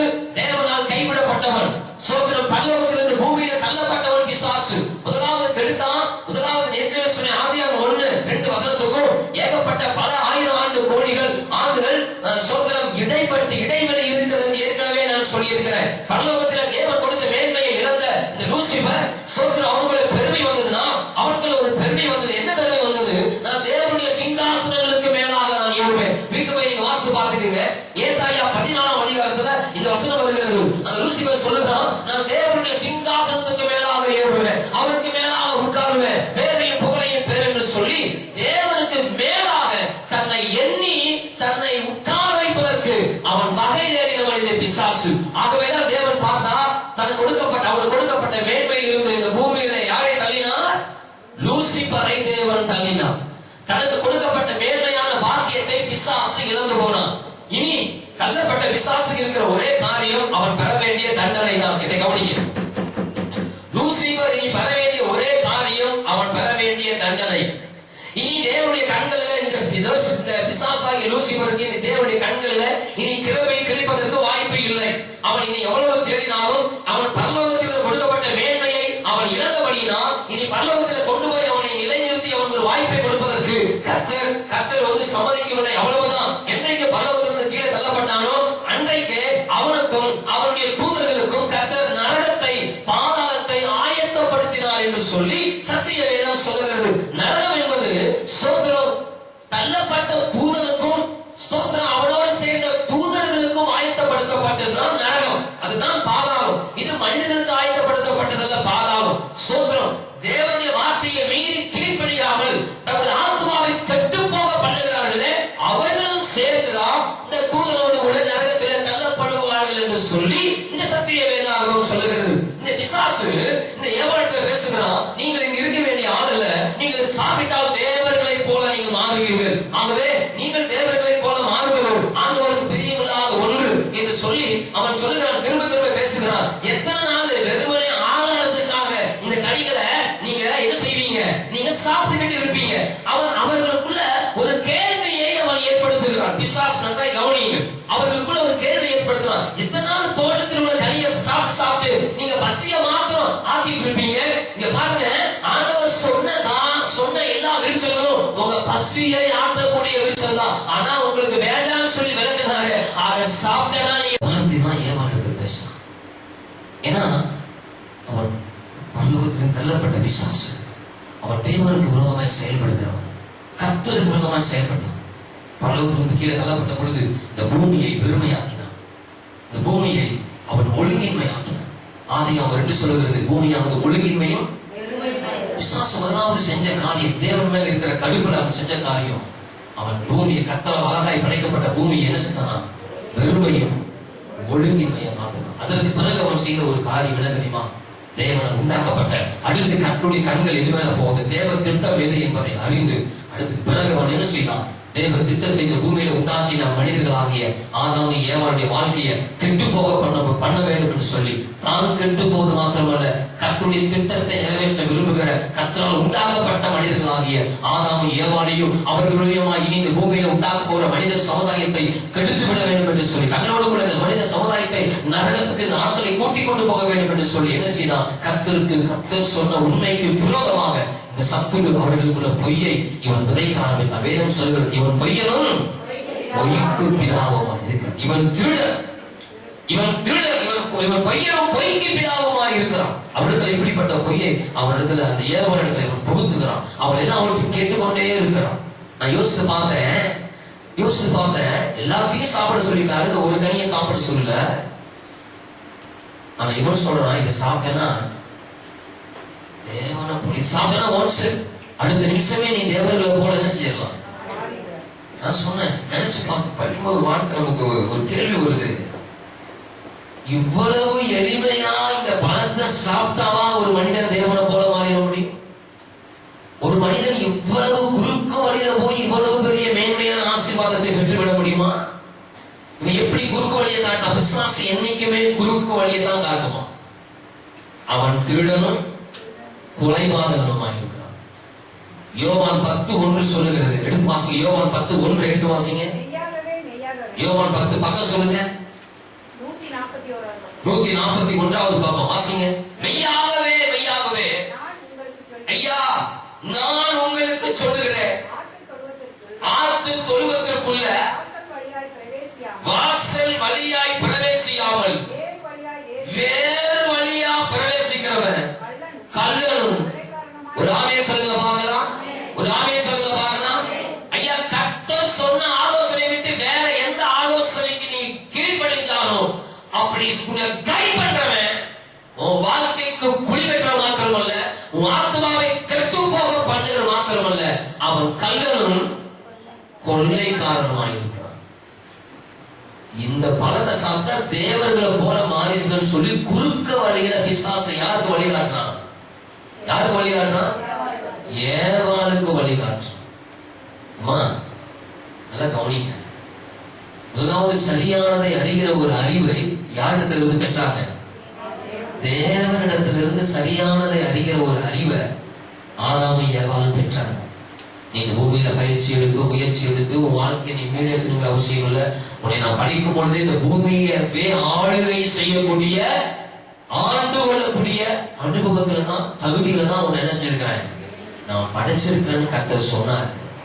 இதை நீ மிஸ் பண்ணிட்ட அப்படின்னு சொன்னா, ஓஹோ இதுதான் நன்மையா இதுதான் தீமையான்னு சொல்லி நீ பின்னாடி அறிந்து உனக்கு பிரயோஜனம் இல்லை.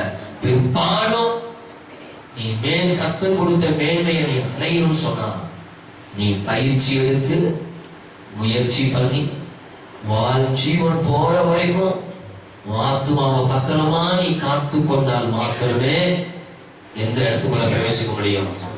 சொல்ல எங்க பிரவேசிக்க முடியும்? பரலோக ராஜ்யத்துக்குள்ள. இப்ப வீணான முயற்சியை பயிற்சியை ஏற்படுத்திக்கிட்டது யாரு?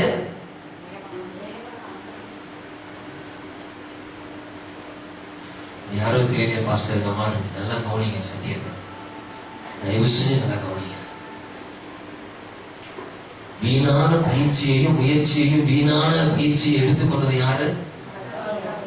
ஆண்டுகளால் உண்டாக்கப்பட்ட ஏமாலும் ஆதாம். நன்மை தீமை அறிவிக்கிற அவசியமே உனக்கு இல்லை. இதை அறிஞ்சுதான் நீ வாங்குற அவசியம் இல்லை. இதை காட்டிலும் மேலான ஒரு லைஃபை நம்ம சொல்றது இல்லையா? ஐயா நான் தான் கஷ்டப்பட்டேன், என் பிள்ளை என்ன செய்யல சொல்றோமா இல்லையா? நான் தான் கஷ்டப்பட்டேன், என் பிள்ளைகள் அப்படிப்பட்ட ஒரு லைஃபை தான் பிள்ளைகளுக்கு ஒரு பெற்றோர் கொடுக்க முடியுமா? அதே காட்டிலும் மேலான லைஃபை தான் மனித சமுதாயத்துக்கு கர்த்தர் கொடுத்திருந்தார். ஆனால் கீழ்ப்படிவதற்கு அவர்களுக்கு மனதில்லை. கீழ்ப்படிவதற்கு அவர்களுக்கு மனதில்லை. ஸ்தோத்திரம். முதலாவது முதலாவது பூமியை ஒழுங்கின்மையாக்குனா, இரண்டாவது ஏவான் ஆதாமுடைய வாழ்க்கையை ஒழுங்கின்மையாக்குனா, மூன்றாவது இயேசு கிறிஸ்துவே இந்த பூமிக்கு இறங்கி வந்த பொழுதும் அவரையே நசுக்குவதற்கு, அவரையே நேருக்கு நேராய் அவரோடு மோதுவதற்கு தன் இருதயத்தை துணிகரப்படுத்தினான் பிசாசு. ஒரு ஆமென் சொல்லுங்க பார்க்கலாம். ஒரு ஆமென் சொல்லுங்க பார்க்கலாம். அத்தனையும் தேவன் மேல் இருந்த அவனுக்கு தேவன் மேல் இருந்த வெறி. தேவன் தன்னை இப்படி தண்டித்து விட்டாரே, இப்படி ஒரு பெரிய தண்டனைக்கு என்னை நியமித்து விட்டாரே என்று சொல்லி தேவன் மேல் இருந்த அந்த கோபம் ஆக்ரோஷத்தை நிமித்தம் அவன் இறுதியில தேவகுமாரனே இந்த பூமியில மனித அவதாரம் எடுத்து வந்த பொழுதும் அவரை சிலுவையில நசுக்கி மரணத்தோடு அவருடைய சாப்டரை முடிச்சிடலாம் சொல்லி தன்னுடைய கர்த்தரால் தன் கொடுக்கப்பட்ட தண்டனையிலிருந்து தன்னை இப்படி விடுவித்துக் கொள்ள முடியும் என்று சொல்லி தப்பு கணக்கு போட்டான் பிசாசு. ஆனாலும் கர்த்தருடைய பிதாவினுடைய ரகசியங்கள் மறைவாய் இருந்தது. ஸ்தோத்திரம். பிசாசினால் சிலுவையிலே ஸ்தோத்திரம் அடிக்கப்பட வேண்டியது அவரால் நியமிக்கப்பட்ட திட்டமாய் இருந்தாலும் சிலுவையோடு கிறிஸ்துவினுடைய இயேசுவினுடைய சாப்டர் முடிகிறது என்று சொல்லி பிசாசு ஸ்தோத்திரம் அவன் நினைத்திருந்தாலும் வேதம் சொல்கிறது அவர் மரித்தவர் மூன்றாவது நாள் கூட அவர் ஞாயிற்றுக்கிழமை வாரத்தின் முதல் நாள் அவர் மரணத்தின் அதிகாரியாக பிசாசை ஜெயித்தவராக வேதம் சொல்ல அவர் உயிரோடு கூட இருந்தார். ராமே சொல்லுங்க பார்க்கலாம். ராமே சொல்லுங்க பார்க்கலாம். ராமே சொல்லுங்க பார்க்கலாம். சிலுவையோடு அவருடைய சாப்டர் முடிஞ்சது நினைச்சா பிசாசு. மரணத்துக்கு அதிகாரியாக பிசாசு என்ன செய்தார்? பாதாளத்தையும் வேதாளத்தையும் பிசாசு நோயையும் வியாதியையும் மரணத்தையும் வென்றவராக மூன்றாவது நாள் எப்படி எழுந்தார்? உயிரோடு கூட இருந்தான். இந்த ஒரு வெறிதான் பிசாசு. இந்த வெறிதான் அவனுக்குள்ள இருந்தனாலதான் தேவனால் உண்டாக்கப்பட்டவர்களாகிய ஏவாள் அதற்கு வசதியாய் அவன் பிடித்து ஏற்ற வேலை பார்த்து ஏவாளிடத்துல சர்ப்பத்தின் மூலியமாய் தன் காரியங்கள் அவன் பேசுகிறான். சர்ப்பம் தந்திரமுள்ளதாக இருந்தது, பிசாசு தந்திரமுள்ளவனாக இருக்கிறான். சர்ப்பம் துகளுக்கு பிசாசு ஏவாளிடத்துல பேசினான். சகல கனிகளையுமா புசிக்க வேண்டாம் சொன்னாலும் கேட்டப்ப நம்ம சொன்னாங்க, எல்லாத்தையும் புசிக்கலாம், இந்த ஒரு கனியை மாத்திரம் புசிக்க கூடாது, இதை புசிச்சீங்கன்னா நீங்க செத்துருவீங்கன்னு சொல்லியிருக்கிறாங்க. அவள் சொல்லுகிறான், நீங்கள் சாவதில்லை, இதை புசிக்கும் நாளில என்ன செய்வோம், உங்க கண்கள் என்ன செய்யப்படும், கண்கள் திறக்கப்படும். ஸ்தோத்திரம். தேவர்களுக்கு மேல வேதம் ஒண்ணு சொல்லுது, கர்த்தர் அவர்களுக்கு கொடுத்த தகுதி என்னன்னு சொன்னா அவர்கள் மனிதர்கள் தான். மனிதன் ஒரு நாளும் தெய்வமாக முடியாது.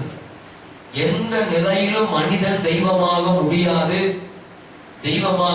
தேவனும் தன்னை போல இந்த சாயில படைத்தாரே தவிர தன்னையே மறு உருவமாய் என்ன செய்யல அவனை தேவனை மனுஷனை ஆண்டவர் இந்த பூமியில படைக்கல. ஆக மனிதன் ஒரு நாளும் தெய்வமாக முடியாது. இவன் சொல்லுகிறான், நீ சாப்பிட்டால் நீ தேவனை போல, உன்னை உண்டாக்கின தேவர்களை போல நீ மாற முடியும் என்கிற ஒரு பொய்யை அவர்களுக்குள் செலுத்தினான். இந்த வார்த்தை தான் ஏவாளுடைய மனதை பாதித்தது. ஒரு ஆமென் சொல்லுங்க பார்க்கலாம். வேதம் சொல்லுகிறது, ஒருவனும் தன்னை எண்ண வேண்டியதற்கு மிஞ்சி என்ன செய்யக்கூடாது, எண்ணக்கூடாது. ஒருவனும் தன்னை எண்ண வேண்டியதற்கு மிஞ்சி எண்ணக்கூடாது. அப்படி எண்ணுவது தீமையினால் உண்டாயிருக்கும். பைபிள் சொல்லுது, அப்படி உண்டாவது தீமையினால் உண்டாயிருக்கும். நீ கர்த்தர் கொடுத்த நிலையை விட்டு மேல நீ தேவர்களை போல மாறிவிடலாம் என்று எண்ணுமையானால் அது உன்னிலிருந்து வருகிறது, அது தீமையிலிருந்து வருகிறது. காரணம், அந்த தீமை யார்கிட்ட இருந்து வந்தது, அது சத்ருவாகிய சாத்தானிடம் இருந்து வந்தது. யோவான் சுவிசேஷம் சொல்லுகிறது, யோவான் தீபம் சொல்லுகிறது, தீமை செய்கிறவன் பிசாசினால் உண்டாயிருக்கிறான். சொல்லுங்க பாருங்க, தீமை செய்கிறவன் யாரால் உண்டாயிருக்கிறான்? ஒருவன் தன்னை குறித்து எண்ண வேண்டியதற்கு மிஞ்சி எண்ணக்கூடாது. அப்படி எண்ணுவானால் அது அவனுக்கு தீமையாயிருக்கும். அப்ப தீமை யாரால் உண்டாகிறது? தீமை செய்கிறவன் தீமையும் பிசாசினால் உண்டாயிருக்கிறது என்று வேதம் சொல்லுகிறது. அதோடைய பரிசுத்த நாமத்துக்கு மகிமை உண்டாகட்டும். எந்த நிலையிலும் நாம தேவனுக்கு ஆண்டவருக்கு மீறியோ ஆண்டவருக்கு மேலாகவோ ஒரு நாளும் நாம் போய்விட முடியாது. எந்த மனிதனும் தெய்வமாக முடியாது. மனிதன் மனிதனே என்பதை ஒரு நாளும் நாம் என்ன செய்யக்கூடாது, ஒரு நாளும் வணங்கக்கூடாது. மனுஷனுடைய காலில் விழுந்து வணங்கக்கூடாது. மனுஷனுடைய காலில் ஒரு நாளும் விழுந்து வணங்கக்கூடாது. பேதுரு கொர்நேலிய வீட்டுக்கு போறாரு. கொர்நேலிய வீட்டுக்கு போன உடனே பேதுரு காலில் என்ன செய்யறாரு, விழுகிறார். உடனே அந்த பரிசுத்தவான் பேதுரு கொர்நேலியை எழுப்பி சொல்றாரு, எழுந்துரு, நானும் ஒரு மனுஷன் தான் அப்படின்னு சொல்லி பேதுரு பரிசுத்தவான் சொல்றாரு. கர்த்தருக்கு வேண்டிய மகிமையை மனுஷன் ஒரு நாளும் திருடக்கூடாது. சோத்திரம். யோவான் வெளிப்படுத்துற விசேஷத்தை பாத்தீங்கன்னா கர்த்தருடைய தூதன் எல்லாவற்றையும் யோவானுக்கு வெளிப்படுத்துறார். 22ஆம் அதிகாரத்துல சொல்றது 8:9 இத்தனை காரியங்களை வெளிப்படுத்தின அந்த தூதனை வணங்கும்படி அந்த தூதனுடைய காலில நான் விழுந்தேன். அவனும் என்னை எழுப்பி விட்டு சொன்னானா, நாம் அனைவரும் யாரை வணங்கணும், தேவனை தான் வணங்கணுமே தவிர நீ என்னை வணங்க கூடாது என்று சொல்லி தேவ தூதன் தன்னை வணங்கின யோவானுக்கு வலியுறுத்துகிறதை வெளிப்படுத்தல் 22:8-9 வாசிக்கிறோம். ஒரு ஆமென் சொல்லுங்க பார்க்கலாம்.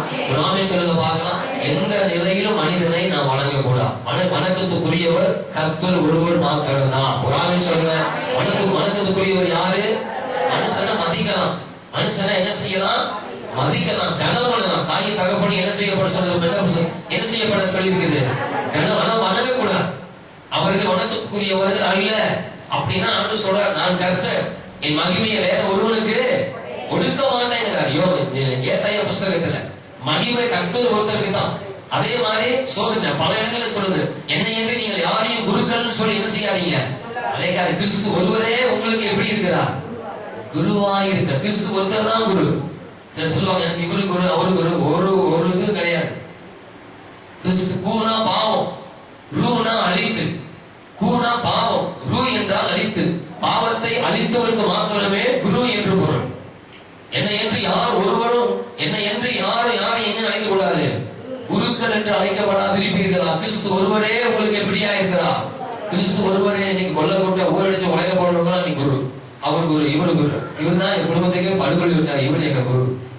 என் வாழ்க்கையில ஒண்ணுமெல்லாம் பண்ண குருவே இவர் தான், எல்லாத்துக்கும் குரு. அதனால ஒருவேளை யாராவது உங்களை குருன்னு சொன்னா அப்பயே அதை மறுத்துருங்க. ஒரு ஆமென் சொல்லுங்க பார்க்கலாம். இவர் யாரு ஒருவரே நம்ம குருவா இருக்கிறார்? கர்த்தர் ஒருத்தர் தான் நமக்கு குருவா. முடிக்க போறேன் நான் ஜெபிச்சுக்கல, சரியா ஒரு மணி ஆக போகுது. கர்த்தருடைய பரிசுத்த நாமத்துக்கு மகிமை உண்டாகட்டும். எல்லா காரியங்களையும் ஏவாள் கிட்ட இந்த சத்துரு சொல்லுங்க. அப்ப தன்னை என்ன வேண்டியதற்கு மிஞ்சி அவர்களை எண்ணுவதற்கு பிசாசு அவர்களுக்கு வழி வகுக்கிறார். காரணம் என்னன்னா, இவனும் அப்படி வந்த வழியில விழுந்து போனவன் தான். கர்த்தருக்கு மேலாக போவேன், கர்த்தருக்கு மேலாக ஏறுவன்னு சொல்லி அவனுக்குள்ள ஒரு பெருமை வந்ததுனால் தேவனால் பூமியில் இருந்து பரலோகத்திலிருந்து பூமிக்கு என்ன செய்யப்பட்டான்?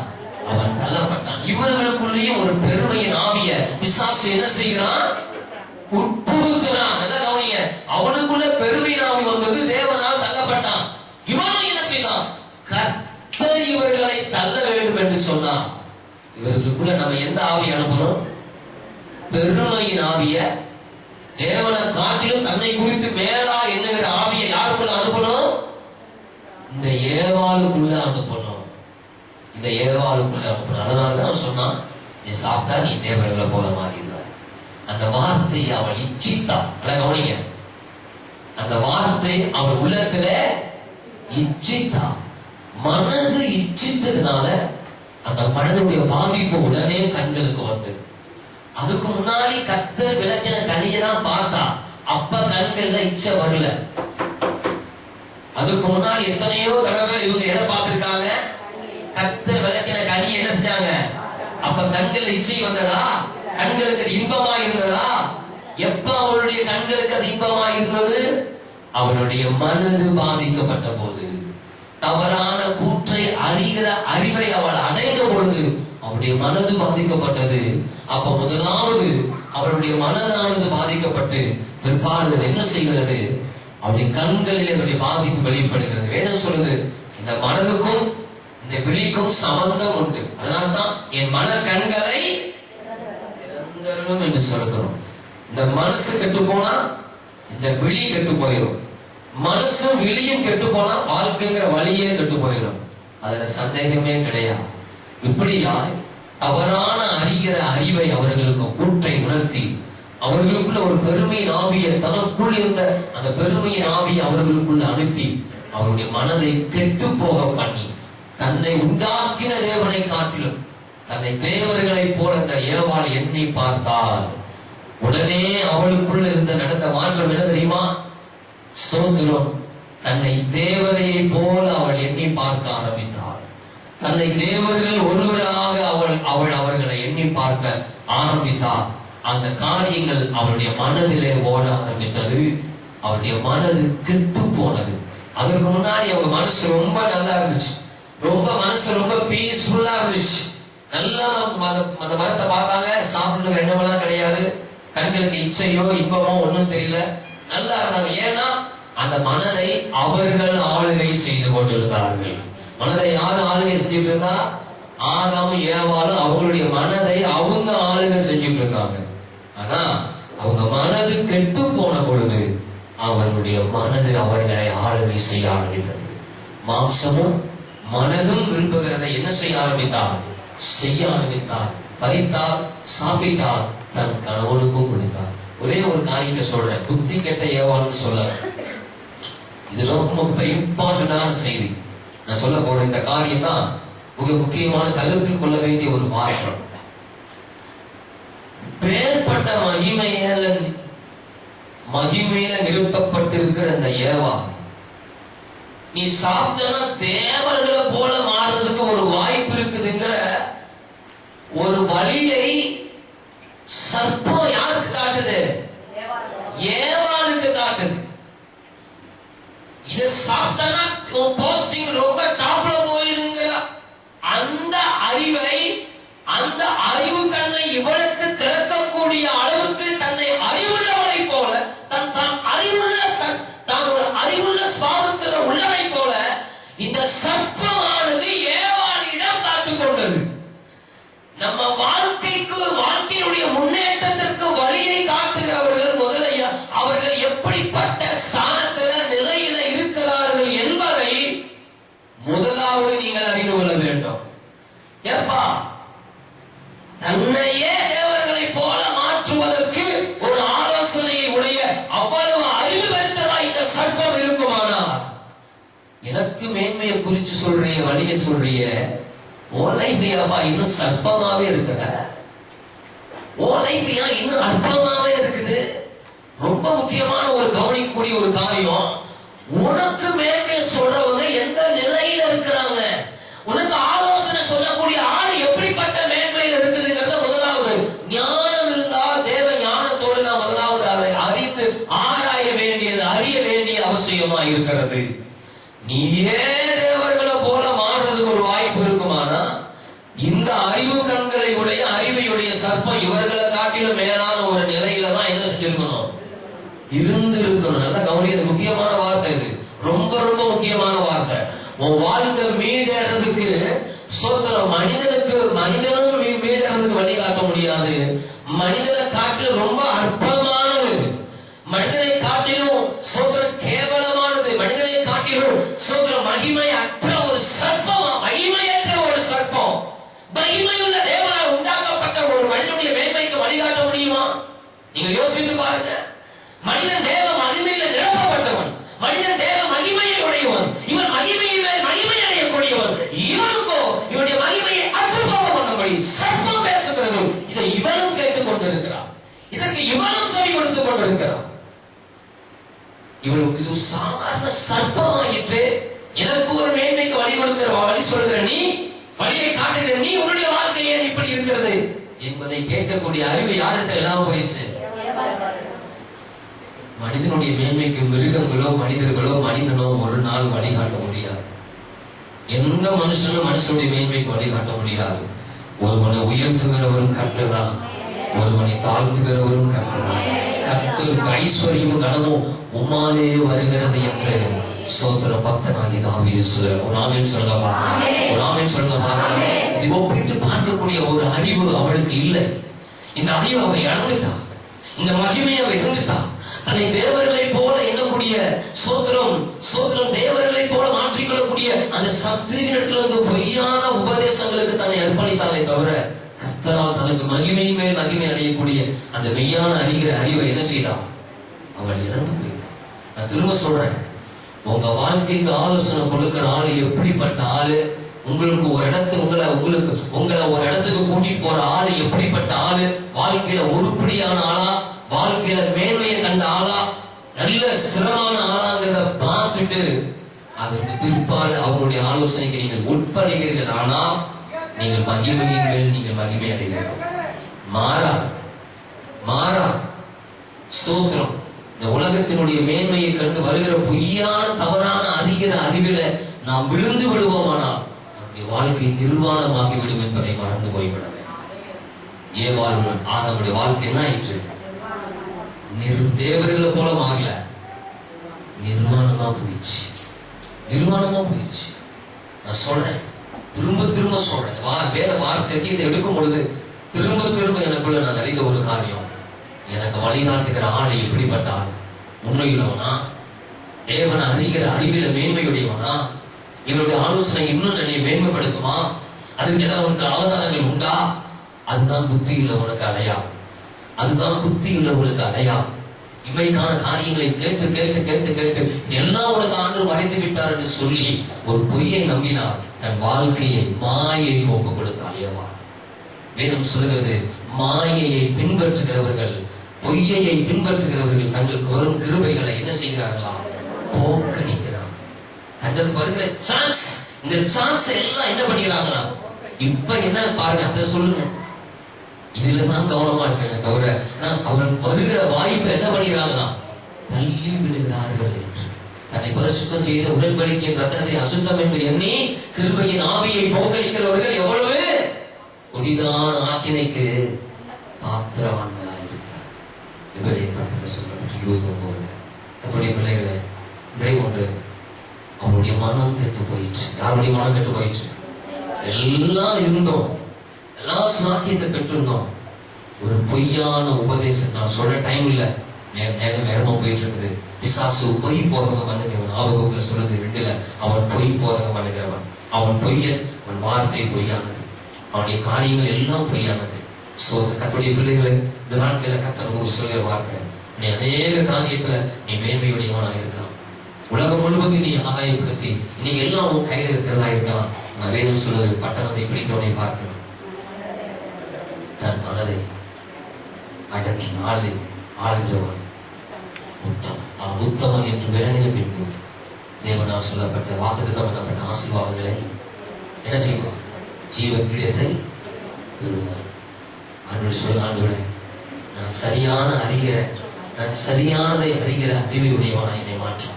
நான் சரியானதை அறிகிற அறிவையுடையவனாய் என்னை மாற்றும். தவறானதை அறிகிற அறிவை நான் அடைந்து இருக்கிற மகிமையை இழந்து போக என்னை விடாதபடி என்னை காத்துக்கொள்ளவும் சொல்லி நம்ம ஆண்டவர்கிட்ட நம்ம ஜெபம். நீ தேவனை அறிகிற அறிவில நீ உன் வாழ்க்கையை நீ உட்படுத்துவாயனா, அப்படிப்பட்ட ஆலோசனைக்கு உன் வாழ்க்கையில் இடம் கொடுப்பாயனா, வேதம் சொல்றது என்ன தெரியுமா? நீ மகிமையின் மேல நீ மகிமை அடைந்து கொண்டே இருப்பாய். நீதிமானுடைய பாதை நடு பகல் வரைக்கும் அதிகமாய் பிரகாசிப்பிக்கிற சூரிய பிரகாசம் கொண்டிருக்கும்.